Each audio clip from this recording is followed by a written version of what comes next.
나를 버릴지언정 세상이 나를 버리게 하지 않겠다. 여러분, 삼국지에서 가장 호불호가 갈리는 인물을 꼽으라면 단연 이 사람일 겁니다. 바로 조조입니다.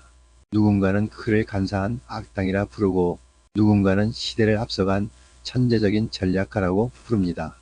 당대 최고의 관상가 어소는 조조를 보고 이렇게 평했습니다. 그대는 치세의 능신이요 난세의 간웅이다. 평화로운 시대였다면 유능한 신하로 끝났겠지만 어지러운 세상에서는 간사한 영웅이 될 운명이라는 뜻이죠. 도대체 간웅이란 무엇일까요? 그리고 왜 우리는 2026년 오늘 도덕적으로 완벽해 보이지 않는 이 인물에게 그토록 열광하고 또 배워야 할까요? 오늘은 조조가 살았던 피비린내 나는 시대적 배경부터 그가 어떻게 권력의 정점에 섰는지 그리고 우리 삶에 적용할 수 있는 조조식 처세술이 빛과 그림자를 낱낱이 파헤쳐 보겠습니다. 썩은 나무가 쓰러지던 시대, 난세의 시작, 조조가 태어난 2세기 후반의 중국은 그야말로 지옥이었습니다. 400년을 이어온 한나라는 불이 붙어 썩어 있었죠. 십상시라 불리는 내시들이 정치를 주무르고 백성들은 굶주림을 견디다 못해 머리에 노란 띠를 두르고 일어났습니다. 이것이 바로 황건적의 난입니다. 법은 사라지고 힘이 곧 정의가 된 시대. 조조는 이 혼돈을 똑똑히 목격했습니다. 그는 깨달았습니다. 도덕과 명분만으로는 이 썩은 세상을 바꿀 수 없다. 필요한 것은 강력한 힘과 철저한 진리다. 조조는 명문가 출신도 아니었습니다. 방관, 내시의 양손자라는 콤플렉스를 안고 시작했죠. 하지만 그는 남들이 명분을 따질 때 실리를 챙겼고 남들이 과거를 볼 때 미래를 설계했습니다. 난세지간웅의 역사는 바로 이 결핍과 실용주의에서 싹 텄습니다. 조조가 간웅이 된 결정적 순간들, 조조를 단순한 악당으로 볼 수 없는 이유는 그의 행동 속에 숨겨진 철저한 합리성 때문입니다. 첫째, 인재에 대한 광적인 집착입니다. 조조는 적군이라도 실력이 있다면 내 사람으로 만들려 했습니다. 관우를 잡았을 때 그가 보여준 정성을 보세요. 명분보다는 능력을 우선시하는 단치사 오직 재능만 보고 뽑는다 원칙은 당시 혈통 위주의 사회를 뒤흔든 혁명이었습니다. 둘째, 빠르고 과감한 결단력입니다. 조조는 망설이지 않았습니다. 동탁을 암살하려다 실패하자마자 즉시 도망쳐 군사를 모았고 원소와의 관도대전에서는 10분의 1도 안 되는 병력으로 적의 보급로를 끊는 도박을 걸어 승리했습니다.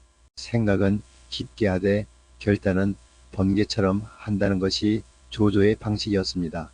셋째, 때로는 잔혹한 비정함입니다. 간웅이라는 별명이 붙은 결정적 계기는 여백사 일가 사건입니다.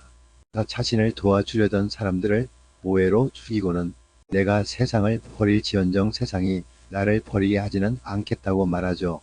이는 현대적 관점에선 비난받아 마땅하지만 난세라는 극한 상황에서 살아남기 위한 처절한 생존 본능의 발현이기도 했습니다. 현대인이 조조에게 배워야 할 점, 우리가 조조를 통해 배워야 할 것은 그의 악행이 아니라 그의 시스템 사고입니다. 철저한 실용주의입니다. 현대는 명분보다 성과가 중요한 시대입니다. 조조는 허울 좋은 이름보다 실질적인 이득을 먼저 따졌습니다.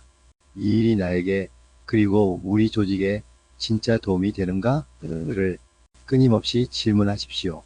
편견 없는 인재 등용입니다. 나보다 잘난 사람을 시기하지 않고 적재적소에 배치하는 능력입니다. 조조 밑에는 항복한 장수들이 유독 많았습니다. 적이었던 다조차 내 편으로 만드는 포용력과 실력 위주의 사고방식은 오늘날의 리더들에게 가장 필요한 덕목입니다. 위기를 기회로 바꾸는 프레임입니다. 조조는 황제를 등에 업고 천하의 명분을 손에 넣었습니다.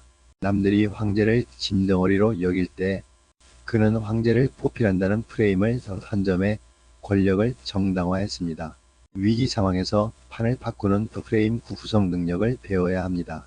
절대로 배우면 안 되는 점은 다음과 같습니다. 조조의 방식은 강력하지만 독을 품고 있습니다. 의심병입니다. 조조는 평생을 의심 속에 살았습니다. 결국 명의 화탈을 의심에 죽이고 본인도 두통으로 고생하다 죽었죠. 과도한 의심은 주위 사람들을 떠나게 하고 결국 본인을 고립시킵니다. 신뢰 없는 권력은 모래성일 뿐입니다. 수단을 가리지 않는 비정함입니다. 단기적인 승리를 위해 신의를 저버리는 행위는 현대 사회에서 평판이라는 치명적인 대가를 치르게 합니다. 조조가 끝내 천하통일을 완수하지 못한 이유 중 하나도 그의 비정함에 질린 인재들이 유비나 송권에게로 떠났기 때문임을 기억해야 합니다. 2026년 당신은 어떤 영웅이 될 것인가? 여러분, 난세지간웅이라는 말은 결국 세상이 변하면 게임의 법칙도 변한다는 뜻입니다. 조조는 낡은 규칙이 무너진 자리에서 자신만의 새로운 규칙을 만든 사람입니다. 그는 시인으로서 섬세한 감성을 가졌고 전략가로서 냉철한 지능을 가졌으며 정치가로서 잔인한 담력을 가졌습니다. 이 복합적인 면모가 그를 2000년이 넘도록 살아있는 캐릭터로 만든 것이죠. 현대 사회도 어쩌면 또 다른 의미의 난세일지 모릅니다.